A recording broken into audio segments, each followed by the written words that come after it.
for the love of an animal, stayed for the love of a man. When he died tragically, Alexandra remained because she'd fallen in love again with this place, the Broughton Archipelago. Now it's under siege, and Alex is fighting back. They come into my home and try to wreck it. Well, I'm not going to just sit there and watch. Alexandra Morton is a hero or a crackpot, depending on how you feel about fish farms. Good morning from Tender Harbor. First of all, I'd like to acknowledge a true hero. I think she is blinded by her own fanaticism on this issue. We have the best salmon growing conditions in the world, right next door to the biggest salmon market in the world, and we got to take advantage of that. You're ready to shut us down, but you got to help us. Sure will help. We'll push the government to regulate you onto the land. We're accepting this shit here that's poisoning us. Alexandra Morton is my guest. She's, of course, a biologist, a whale researcher. She's the whistleblower from Broughton Archipelago.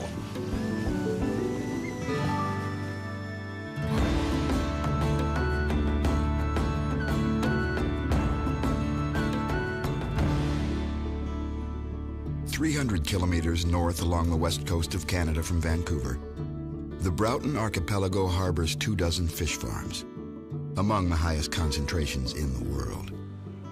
Hundreds of millions of dollars worth of farmed salmon are exported from British Columbia every year, mostly to California.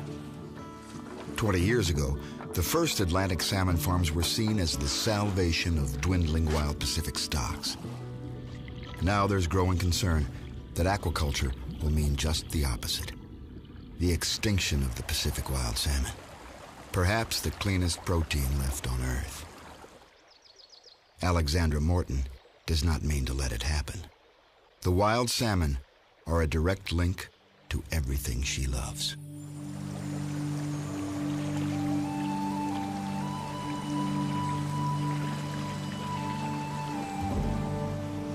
(1979).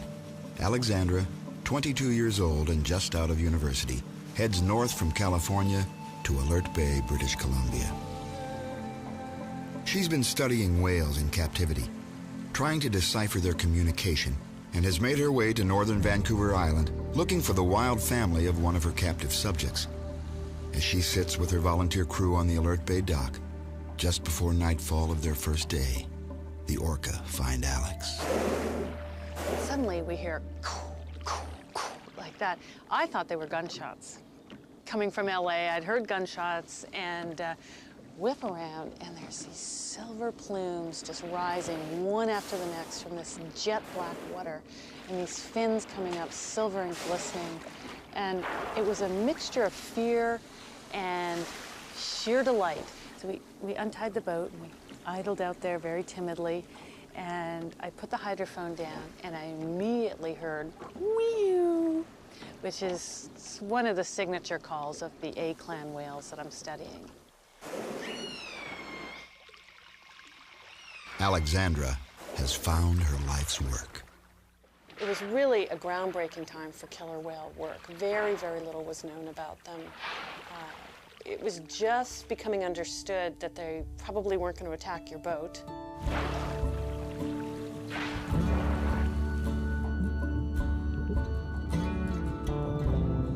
Soon after, Alexandra meets the human love of her life.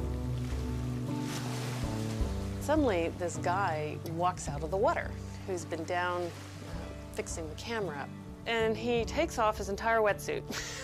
There's nothing on underneath, and there's this killer whale tattooed to his shoulder. And I was just like, who is this man? All right, good. Robin Morton has left a career as a news cameraman to photograph killer whales. Much of the orca footage in this documentary is his.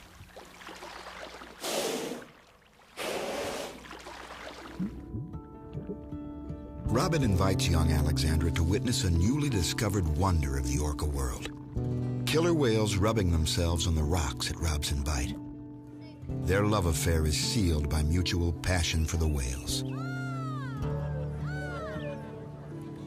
I I could see the biggest male in the group, A5, top notch, actually doing complete somersaults, putting his nose in the pebbles and rubbing his nose, turning upside down, doing the back of his head, the back of his tail.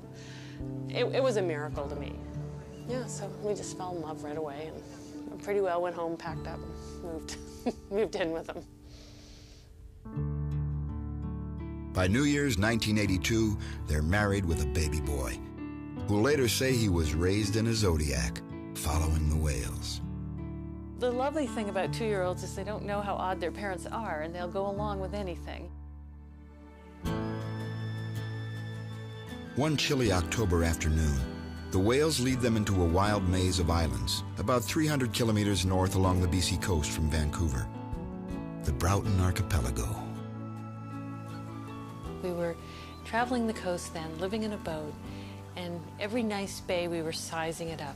And what we wanted was communication with the outside world, other children for our little boy, whales, and protected waters to work in. Echo Bay was all of those. And so we spent one night, went back and got the boat and moved in, and I've never wanted to leave since. I love it here.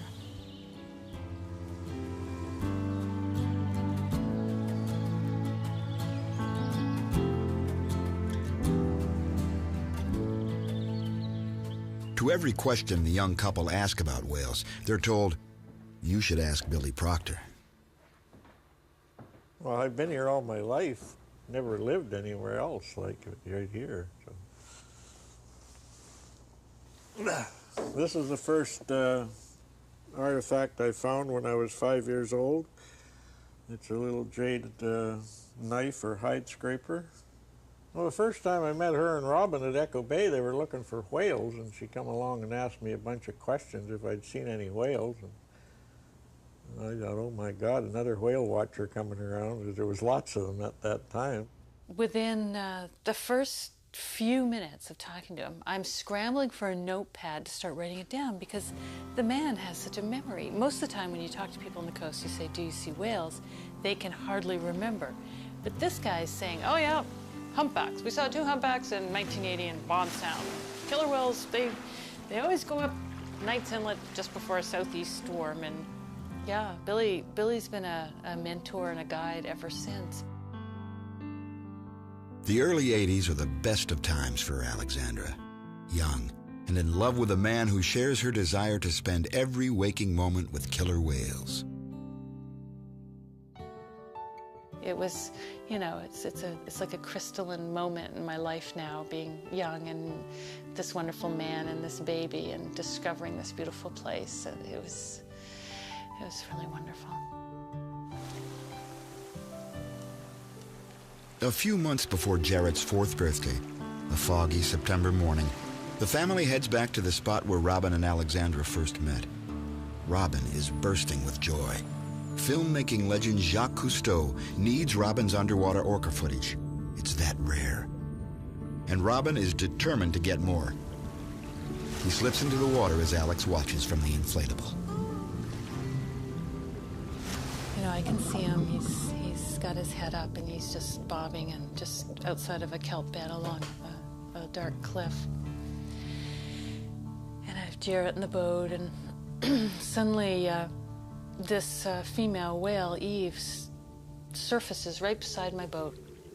Whoa, she's going in right for him. You know, I'm thinking, by God, he is gonna get another 3.5 minutes. You know, this is a perfect setup. The visibility's good. So he dove down, and within just seconds, that whale is just peeling out of there. And it was like film in reverse, you know. He said to me over and over and over again, don't interrupt the shot. It was like time went into some kind of warp. It just felt very weird.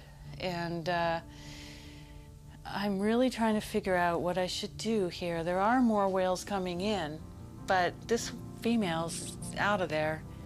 Robin's not coming up. Then I start up the motor. You know, I head in there, and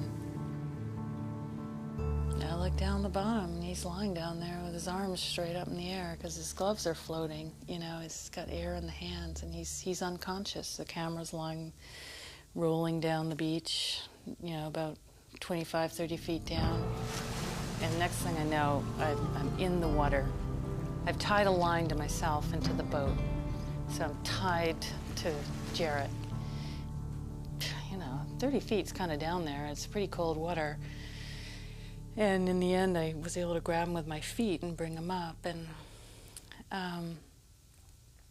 yeah, he was gone. One of the bizarre thoughts that came into my mind at that time was that it was not that unlike my son being born. There's these moments in which there's cracks in the world, and there's a coming and a going. And for some reason, they felt the same to me, the coming of my son when he was born and the leaving of Robin. And it was just, you know, it was just a cascade of implosions, you know, from what to do in the next 10 minutes to having lost, you know, all of this. It was, you just don't get over it. You know, he's still really, really a part of me. Robin Morton drowned because his breathing device failed. 18 years later, he remains Alex's guardian angel. She needed him to raise their son alone in the wilderness. She needs his strength now for the battle ahead.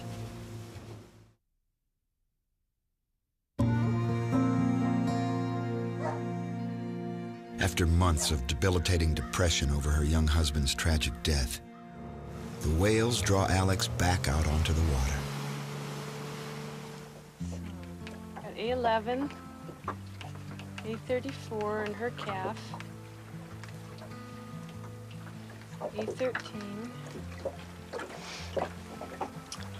and new baby. What should we call it? Present. Present? We could try it for a while, unless it grows up to be a big bull. Then we might have to change its name, but I'll put that down. And Present showed up on Mother's Day. She scrambles to support her son and stay near her whales. Freelance writing, selling Robin's precious footage. Working for some years, commercial fishing with Billy Proctor. She was feeling nausea a lot of times, but she just grinned and bared it and stayed on. And she was very good at dressing fish and washing fish and cooking fish, because was a vegetarian back then, and she can cook fish more ways than any woman I ever seen.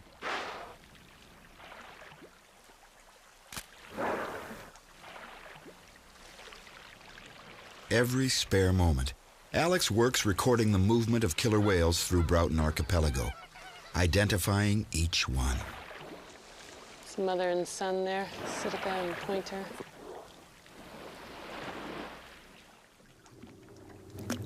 She becomes an expert in orca communication. Time is 0829. We're just west of Lizard Point with the A30s. When I record the killer whale sounds, I have a microphone that goes onto the same tape but on a different track, so that I can correlate what are the whales saying when they're feeding, what are the whales saying when they're turning around.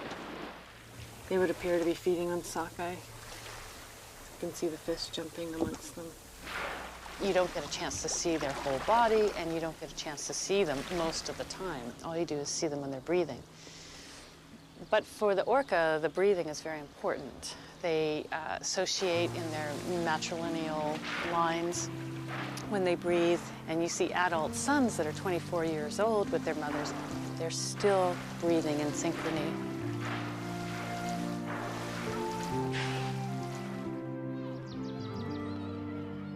Her own son goes to the tiny Echo Bay school and thrives. But there's the constant worry that the school will have to close. Not enough kids. Then in 1987, help arrives, or at least appears to, in the form of fish farms. When I first saw the first one go by behind a little tugboat, my first thought was, good idea. I thought more children for our school, relief for the wild fish. And I thought they would provide shelter in a storm for me because I was wandering around out there in my speedboat by myself. But they turned out to be the storm.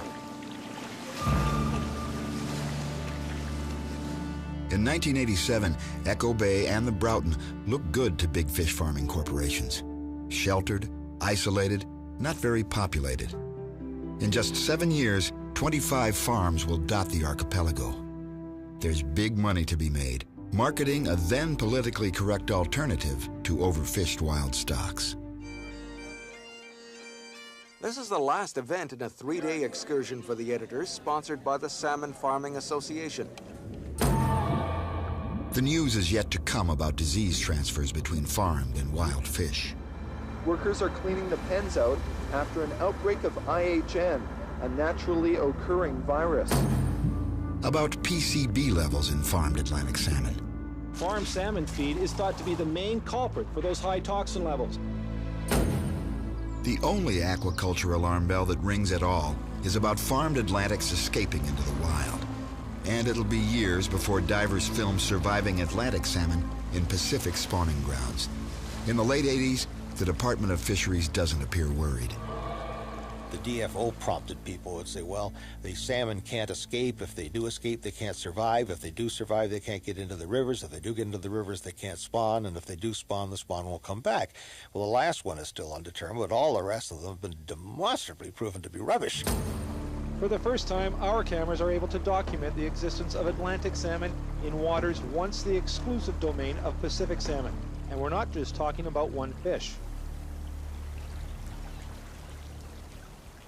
In Echo Bay in 1989, Billy Proctor is cautiously optimistic about the economic boom aquaculture could bring to the Broughton.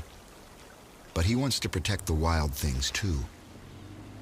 So Billy and other local fishermen take part in the provincial government's Coastal Resource Inventory. They give up their secrets, reveal rich fishing spots where no fish farm should go.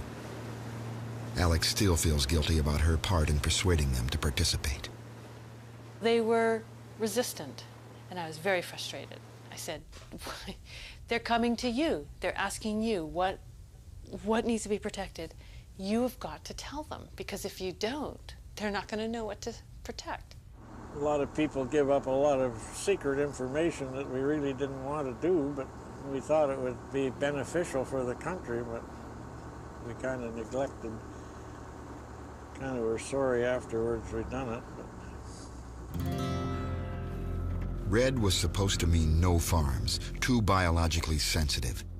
Today, red is the color Billy and Alex still see when they think back to that time.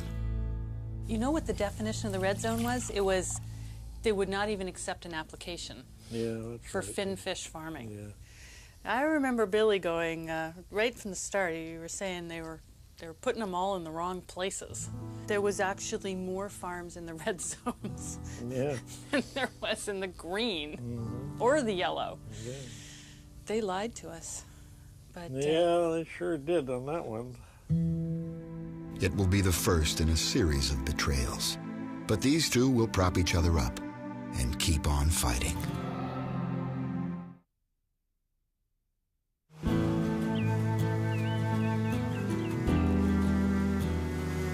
In the early 90s, aquaculture skeptics like Billy Proctor are truly voices in the wilderness. Since the farms are in his backyard, Billy's been doing a lot of reading about millions of salmon escaping farms in Norway and about diseases wiping out wild runs there. I've had a love affair with fish since I was 4 years old, and I love fish. I like handling fish, and I like to look after them. Won't be long, and we'll be up here. Every autumn, Billy and neighbors wait for a full moon tide to head upriver for the annual salmon harvest. Stocking a fish hatchery that Billy started 25 years ago to rebuild a salmon creek devastated by logging. So this community, virtually every man, woman, and child, has helped bring those fish back. They catch a few fish for their eggs and sperm, brood stock for the hatchery.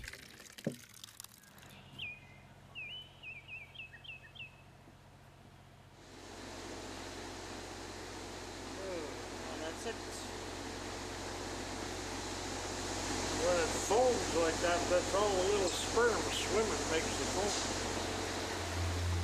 In 1991, hatchery fish began mysteriously dying. The Federal Department of Fisheries checks, and it's a bacterial disease called furunculosis.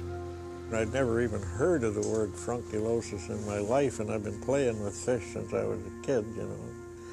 All of a sudden, it's an everyday byword. 2 years later, it happens again. And common sense makes Billy suspect an infection from the fish farms, quarantined because of furunculosis. Well, I asked him, I questioned him. I said, how do you quarantine a farm when the tide's running by at 3 knots? And I flew around the farms one day, and you couldn't see any water for dead fish floating. There was that many fish on the surface. They all float when they get that furunculosis. And so I said to the government, what strain of furunculosis do you have on your fish farms? They said, don't worry about that, Ms. Morton. It's different. The fish farming industry's stand. Don't blame us. To the best of my knowledge, there has not been a single example of farmed diseases from farm fish moving into wild populations. By the early 1990s, Alexandra Morton, whale researcher, is becoming Alex Morton, thorn in the side of fish farmers and governments. The federal government in charge of protecting the wild fish, the province which oversees the farms. I wrote over 10,000 pages of letter, arguing these out, researching the situation, saying, look, here's what the science says in Norway, Scotland, and Ireland. Here's what's happening here. I think we've got the same situation as is happening in Norway. I think our wild stocks are going to collapse. She argues to keep one of the main wild salmon migration routes in the archipelago free of farms. An ace in the hole. Then if something, whatever, goes wrong, you've still got 50% of your wild fish.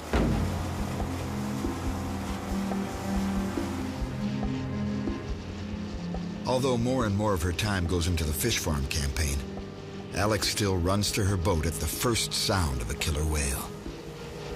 Well, I'm not entirely sure yet, but it looks like the three brothers, the 836s.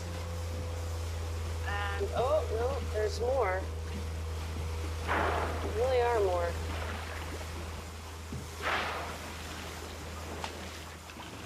In early 1993, Alex hears a sound that makes her rip the headset from her ears. The sound of an acoustic harassment device used underwater by fish farmers in an attempt to keep seals away. This ticking sound, amplified to 194 decibels, louder than a jet taking off. The killer whales and the seals have the same hearing range, the same peak sensitivity, which is very typical between predator and prey. And so when they turned these devices on, it was like the door was slammed in the face of the killer whales. They would come in one at a time, one family at a time, hear this, and never come back again. This loss echoes the heartbreak of losing her husband. Since the orca were a bridge to Robin over the chasm of death, Alex wonders if it's time for her to abandon the Broughton.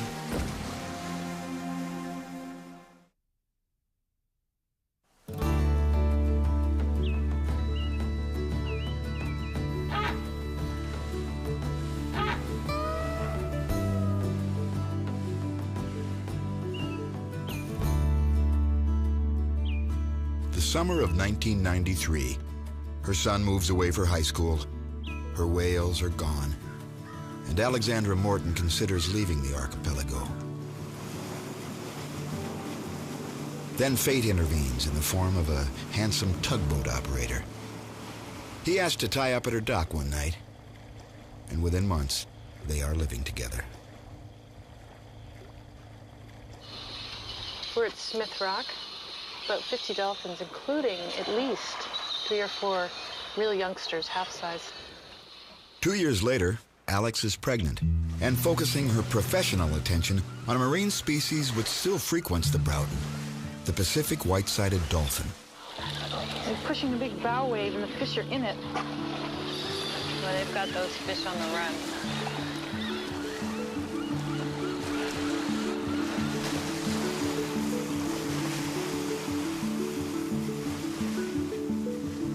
baby Cleo, born at the end of 1995, is named for a channel in the Broughton. Appropriate, since she spends her infancy with her mom and Billy Proctor making the rough 3-hour crossing to Vancouver Island for salmon aquaculture review meetings. It's the result of a breakthrough.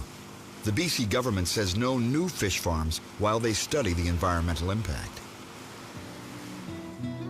The 49 recommendations that come out of the review are still slowly making their way through the industry when the next wave hits, June 5th, 2001. One of Alex's neighbors, a fishing guide, brings her 2 lice-riddled smolts, juvenile salmon. The cords were standing out on his neck. He was upset. He knew that these lice on here were not natural. He also knew that this had been the same thing that happened in Scotland, because he has guests that were coming to fish at his lodge from Scotland because there were no more sea trout or Atlantic salmon for them to catch. I looked at them and I didn't know what to do, but I thought, I wonder if I can catch these. I wonder if I can have a look around, see how widespread this is. And I went to Fife Sound and I dipped along the wall. I could see, a whole ribbon of these little fish. They all looked like this, or worse. Then I went to the Birdwoods. Oh, they looked the same. Then I went to Tribune Channel. Then I went to Kinkham Inlet. Then I went down to Knight's Inlet. Everywhere as I went, I found these, and I began to look for the edge of the infection. At what point did we find clean fish? So then I went and traveled up towards the rivers where I knew these fish were coming out of. And within a few kilometers of the rivers, if they hadn't passed a farm yet, they looked fine. It was devastating because my previous experience with the bureaucracy and the federal government, the provincial government, the industry, was that there was nobody I could tell. There was nobody I could say, there's an epidemic going on. These fish don't look like they're going to make it. Could you fix this? I got on the internet and I began to type messages. I'm finding lots of sea lice on pink salmon. Can someone help me? And I'll never forget when I got an answer from Jens Christian Holst. He said, what's your problem? Well, then I said, I'm finding up to 68 of these lice on a fish that's only 6 centimeters long. And he types back, it would be interesting to know whether there is salmon fish farms in the area. I typed back, yes, we have 27 sites in this archipelago. Alexandra's emails have made their way to Bergen, Norway, to the Institute of Marine Research. Dr. Jens Christian Holst is a senior scientist there and a world expert in sea lice. He's been waiting for this bad news from the Pacific. We've seen this problem turning up in all the areas, I think, or almost all areas where Atlantic salmon has been farmed. The world's leading producer of farmed salmon, Norway got into the industry in the 60s. By the 90s, it was big business. When reports of sea lice devastating wild runs began emerging, Dr. Holst, with his government's backing, launched a huge 7-year research project. We have estimated mortality from these infections ranging up to about 90%, and sea lice infections is regarded a major threat to many Norwegian salmon stocks today.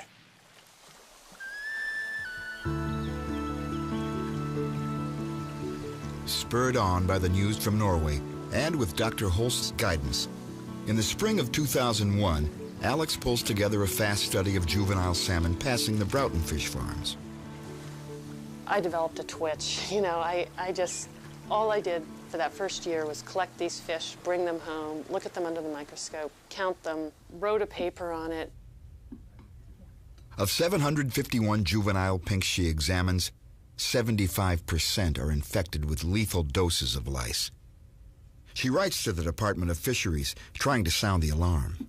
When those baby fish came back as adults, my data said 81% of them should have died. Without the abundant pink runs, what will happen to the eagles, the bears, the forest itself? Fish farmers think she's being hysterical. There simply isn't any proof that lice from salmon farms are infecting and harming wild salmon. dogfish live here, Mom? I'll tell you one thing we do know is that the farmed salmon have got the sea lice from the wild salmon. That is a fact. A fact no one disputes. In the late summer, adult salmon bring the sea lice home from the open ocean. The lice need salty water to survive, so they die when the fish go upriver to spawn. Long gone by the time the vulnerable smolts head out in the spring. Or they were. Fish farms containing millions of Atlantic salmon now supply a plentiful year-round host. Alexandra means to prove beyond a doubt that lice coming from the farms are killing the wild salmon upon which the Broughton archipelago depends. The pink salmon in particular, because they're so abundant, bring all these nutrients up the rivers, straight up the sides of mountains, and feeds this entire ecosystem, which basically is draining away all the time. All the nutrients are running downhill. If you didn't have those fish bringing it back up, you wouldn't have the trees, you wouldn't have the bears, you wouldn't have the eagles, you wouldn't have the wolves. You know, you'd have nothing. Weeks after Alex sounds the alarm, the Canadian Department of Fisheries mounts its own sea lice study. They catch just 7 pinks in the Broughton, find an average of 3 lice on each, and declare the pinks in good condition. In October of 2001, the Department of Fisheries notifies Alexandra that she's under investigation for collecting samples without a scientific license and could be liable to a fine of $500,000 and 2 years in prison. The next spring, 2002, the provincial government lifts a 7-year moratorium on fish farm expansion. Shame on you! There's been an extensive amount of research done, all of which confirm that aquaculture is a low risk to the environment. The Salmon Farmers Association predicts 100 more farms along the coast in 10 years. In the autumn of 2002, the pink salmon runs up and down the coast are abundant. But in the Broughton archipelago, silence. And then all hell breaks loose.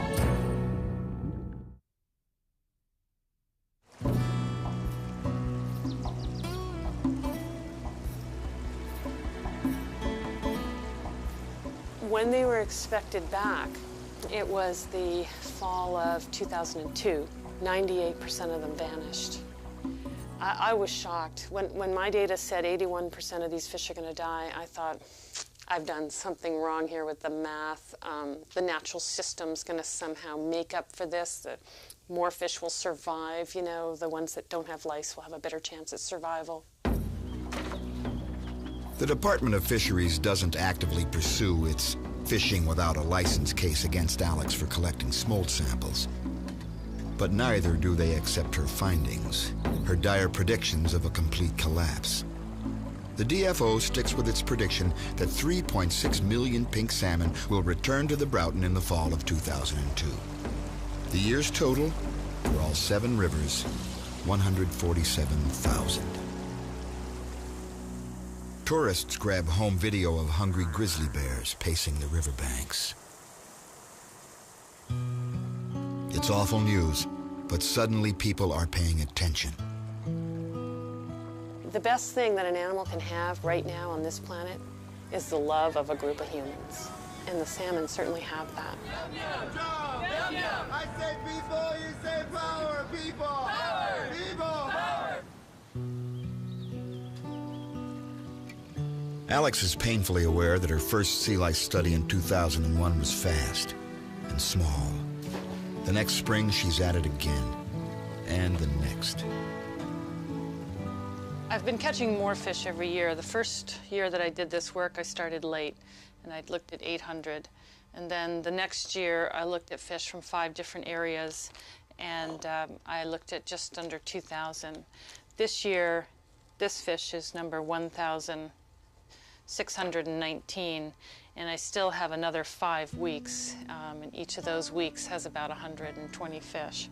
So I'll be well over 2,000 again.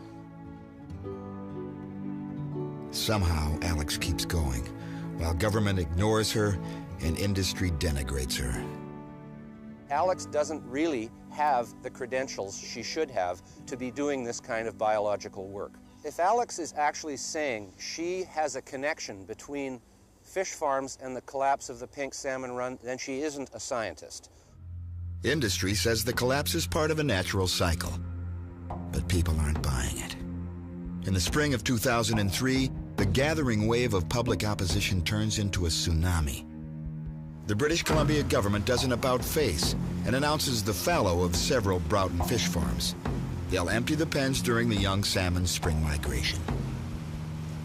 What we want to do there is open up a channel for the smolts to swim out to the sea. Soon after, a major restaurant chain goes proudly wild, banning farm salmon from their menu. First Nations in the Broughton launch a lawsuit against government and the fish farm industry. It is an action commenced by writ of summons in BC Supreme Court alleging negligence, nuisance, and breach of fiduciary duty. American consumers launch a lawsuit against 3 major supermarket chains for not labeling their farm salmon artificially colored. I'd say this guy is about a 24. And young academics start coming to the Broughton to study sea lice. He's looking at lice loads on the wild fish at intervals around farms. It increases the number of witnesses that are looking into all of this, and it makes it harder for anyone to discredit the science.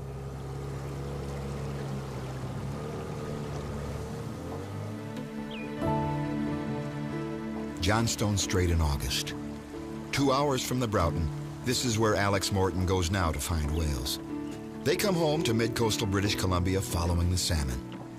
But even though acoustic harassment devices are illegal now, orca rarely enter the Broughton anymore. Hello.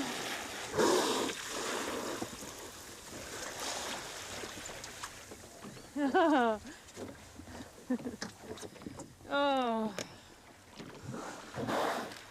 I hear their vocalizations and I feel a whole shift in my being. I feel relaxed. I feel happy. I want to be with them. They're a magnet.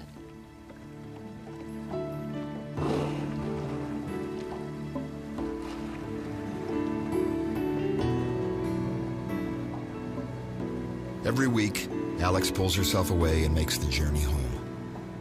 The summer of 2003 is a difficult time personally. Alex and Cleo's father are separating. I can definitely see myself being a difficult person to live with because I have so much passion for something outside of the relationship. I think men get jealous of that, maybe, perhaps feel less, which wasn't the case. But I'm in a completely different situation now than I was when I was first a single mom. I know the ropes here, and I really just want to get down to brass tacks and do this job. And my daughter is #1, but after that, it's all of the work. And that would be difficult for someone to live with.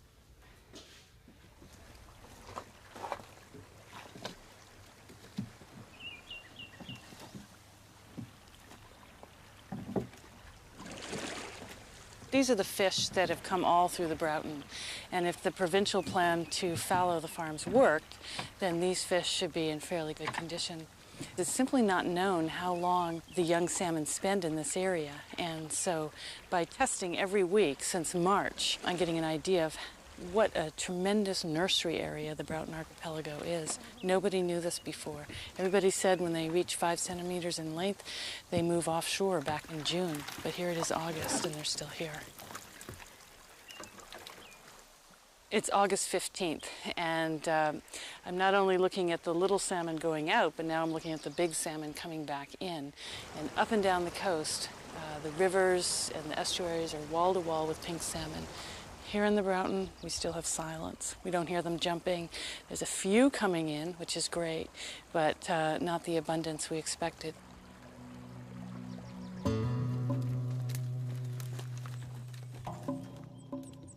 When First Nations fisheries officers walk the rivers in September, the news isn't much better. Nothing here, Joe.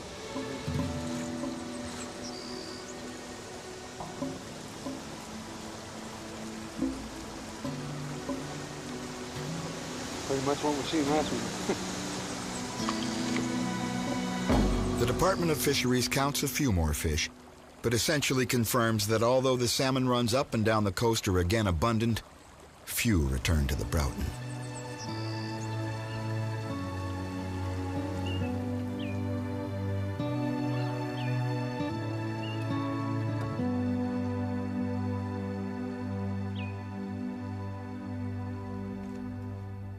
Still in Echo Bay in September, Alex finds reason for hope. What I'm finding this year is much lower lice levels than I've seen for the previous 2 years. So these fish went through a route that had all but one of the fish farms fallow. There's absolutely no farm fish in it, and lice dropped tenfold.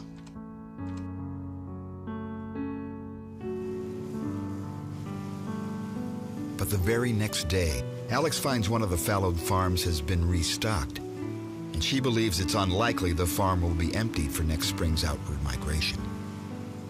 They're not going to be big enough to harvest. They have to be in the water now for 18 months. Her scientific cool evaporates. I despise death that they stand for. It's not a scene of life, that's a scene of destruction. I don't say that lightly. I've looked at 4,000 fish from that area. They're all dying. And we're going to look back when this is all over, and we are going to be horrified that we let this go on. Allowed the bloodstream of this coast to be killed for an industry that's just a flash in the pan. As soon as people get tired of eating this stuff, they'll be gone. But what will be left? That's the only question, is what will be left? Alex knows our species has difficulty connecting the planet's well-being with our own. But we sure take notice when our health is directly affected. The new year brings powerful reinforcements.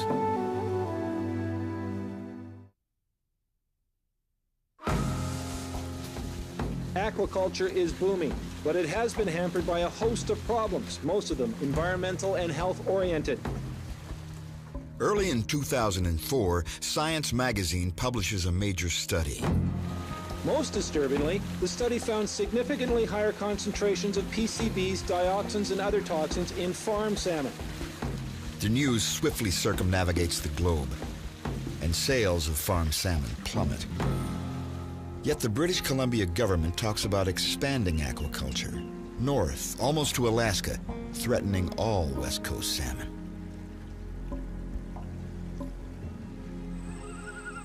And there's no sign that Broughton farms will be fallowed again for the spring migration, although Alex's research shows that emptying the pens worked.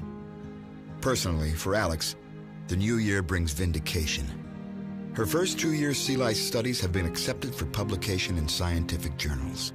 Maybe, just maybe, authorities will listen now, while there are still wild salmon to save. Everything was so beautiful that Laura wanted it to stay forever. But Pa said it was time for little girls to go to bed. The underwater world of the Broughton inhabits even Alexandra's dreams. Once, she dreamt of sea lice crawling on little Cleo. She often dreams of Orca explaining their calls to her. And of course, she dreams of Robin. He comes to me all the time in dreams and confirms that he's still a part of me, and that's important. It's actually written on what he last said on my windowsill in front of my desk where I write. What he last said? Yeah, in a dream. Yeah, well, I just have to read it. I don't want to say it. It's his words.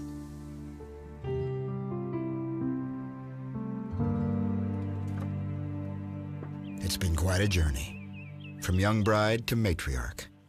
From researcher blissfully alone in paradise with her orca subjects to reluctant activist, drawing the world's attention to Echo Bay. As spring approaches, Alex waits for the unlikely news that the farms will be fallowed again. to allow the young salmon to safely pass by. It is not the most she wants, not an end to aquaculture in the Broughton, or even the permanent closure of farms on one of the salmon migration routes.